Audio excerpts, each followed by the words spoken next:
Let's make the funky keys from Lewis Cole's bank account.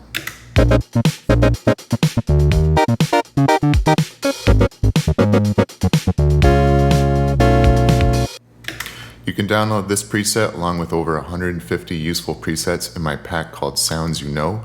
A link to that's in the description. So a few people online have asked how to make this sound, and most of the responses have been that it's just a clavinet or that it's just a saw wave with a filter. And I think those will get you close, but I think this preset will get you closer. To get started, initialize preset, choose basic shapes from factory, and then slide down to the triangle wave. Open up pulse, turn this all the way down, slide over macro 1 to control pulse.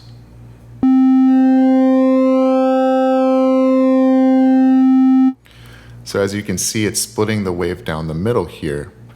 When we open up pulse, we get access to this phase slider, so we can change where it's being split. So instead of splitting at the 0 crossing here, let's split at peak amplitude. So set the phase to 90.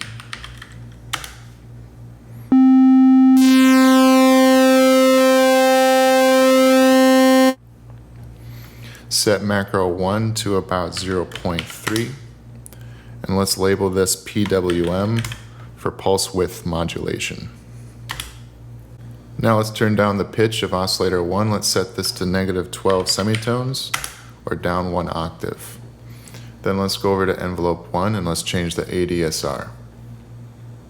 So let's change the decay to 4.5 seconds.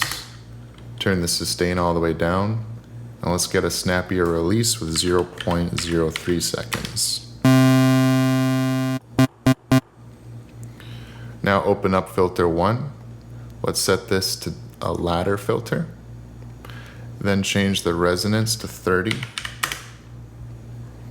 Let's change the drive to 3. Let's set the cutoff to 2. Turn up key tracking all the way.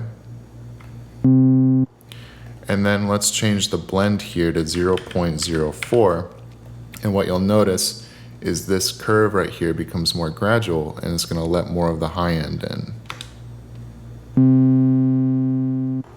Now go over to envelope 2. This is going to control the cutoff of our filter.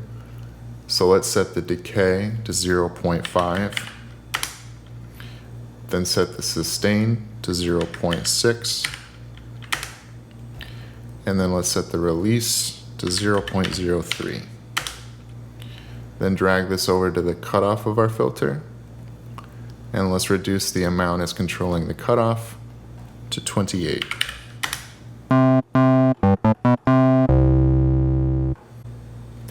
Now let's control the attack of envelope 2 with macro 2. So slide that over.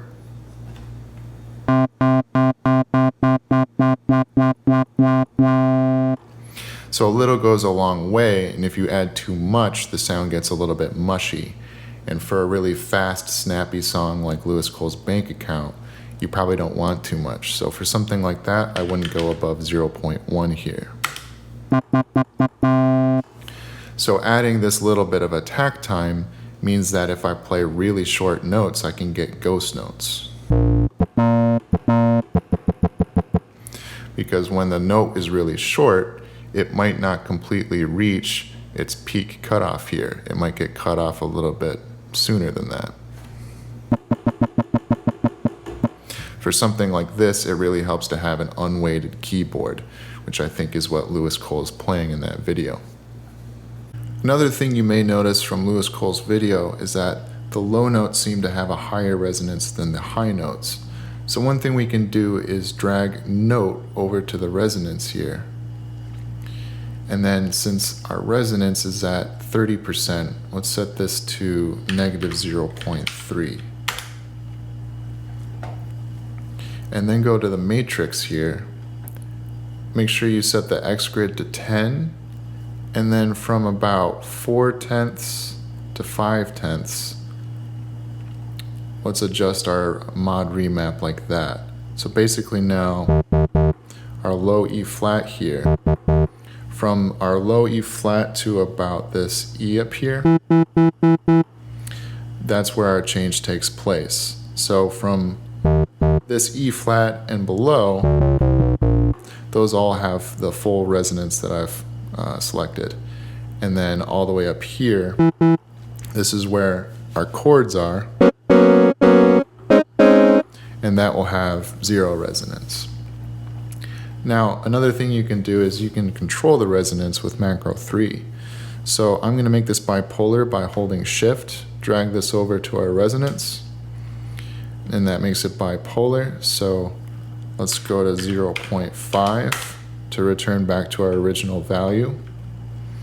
And then let's use macro 3 to also control how much the note will control the resonance. So drag that over, and then make sure you set this to negative 0.6.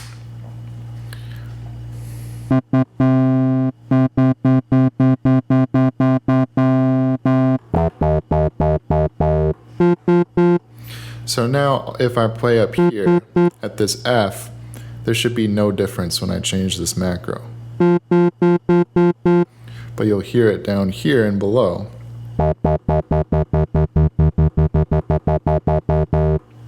So I'm going to set this back to 0.5, and I'm going to label this res. And let's take use of the last macro here. I'm going to use this to control the cutoff of the filter. So hold Shift and drag that over, and then once again let's make this 0.5.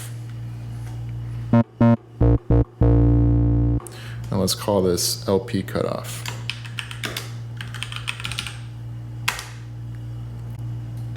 Another use for our note parameter is modulating the filter attack time. So what we can do is drag this over to the attack of envelope 2, then use filter attack macro here to modulate that modulation amount. And then over here, let's set this to the inverse of this amount, so negative 0.937.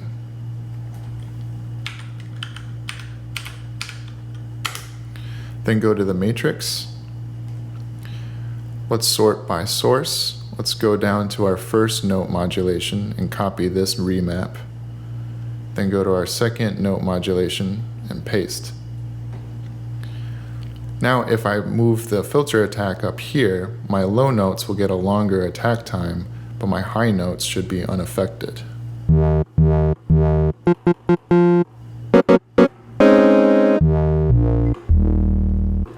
So I'm going to set this filter attack time back to 0.1, and that's it. I hope you enjoyed the video, and thank you for watching.